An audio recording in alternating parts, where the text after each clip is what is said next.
Bonjour et bienvenue à la dernière vidéo sur les machines simples. Cette fois-ci, on va résoudre un exercice sur la combinaison des machines simples. Et je vais vous donner un défi à la fin. Alors, soyez attentifs. Ok, alors, regardons le système, c'est qu'on a ici. On a une combinaison de machines simples. D'un côté, on a un levier.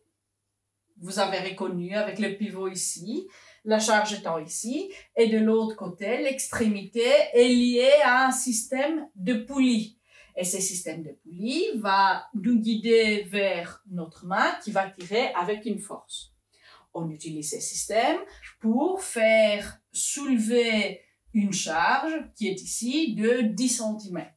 Alors, qu'est-ce qu'on doit calculer, que nous demande l'exercice?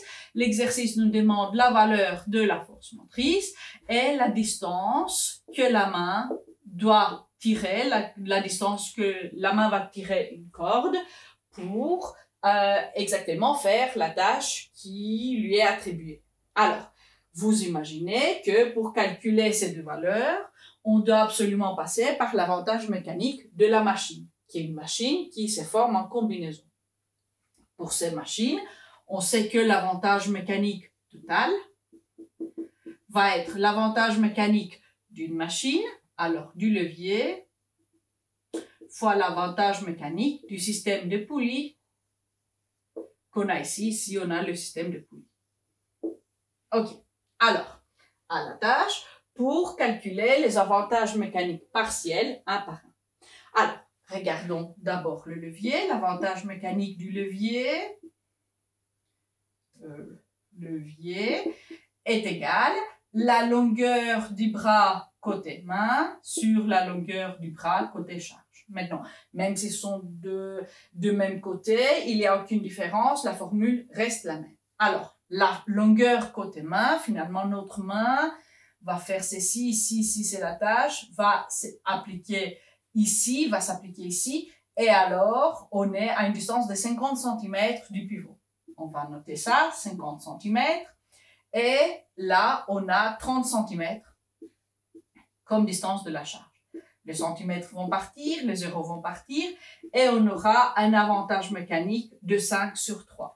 Vous pouvez faire les calculs pour mettre un chiffre à virgule, mais je préfère si vous le laissez comme ça. Vous verrez après pourquoi j'ai fabriqué les chiffres. Voilà. Alors, on a déjà calculé que l'avantage mécanique du levier va être 5 tiers. Super. Alors, une partie terminée.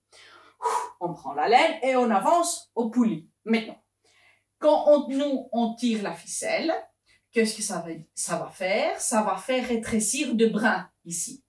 Mais combien de brins? C'est ça ce qu'on doit se demander pour trouver l'avantage mécanique des poulies. On aura ces brins et ces brins qui vont rétrécir parce que ici, on a une poulie mobile qui est liée avec deux brins sur une poulie fixe ici, une poulie fixe ici. Alors, on a 1, 2, 3 brins qui vont rétrécir. Avantage mécanique du système de poulies va être 3. Voilà. Vous voyez déjà pourquoi je n'ai pas éliminé le 3 des 5 tiers pour faire un chiffre à virgule. Alors, l'avantage mécanique total va être 5 tiers fois 3, ça va nous faire 5. L'avantage mécanique de cette combinaison va faire 5. Alors, maintenant, je vais effacer ceci parce qu'on va passer à l'utilisation de la formule pour l'avantage mécanique. Alors, on a l'avantage mécanique, c'est la force de la charge sur la force motrice. Alors, force de la charge, regardons pour trouver les valeurs. Oups, voilà, j'ai déjà écrit. Alors, ça va être la force de la charge, va être la masse de la charge sur, voilà, fois G. Ça va être 60 fois 10 sur la force motrice. Alors, l'avantage mécanique étant 5, on peut dire que la force motrice va être 60 fois 10 divisé par 5. Ça va faire 2, et ça va être Newton aussi, n'oublions pas. Alors, la force motrice, la force nécessaire pour soulever ces poids, ça va être de 120 newtons. vous voyez, des 600, on descend 120, qui est faisable. Parce que 60 kilos, c'est quand même assez lourd. 12 kilos, quand même, on peut tous le faire, même avec un bras. Alors, une partie de l'exercice fait. La force motrice, je vais noter que c'est 120 newtons. Et je vais calculer après la distance que la main, en fait, doit faire. Combien de ficelles on doit tirer. Alors, on prend l'autre bout de la formule d'avantage mécanique, que l'avantage mécanique, c'est la distance que la main doit faire sur la distance de la charge.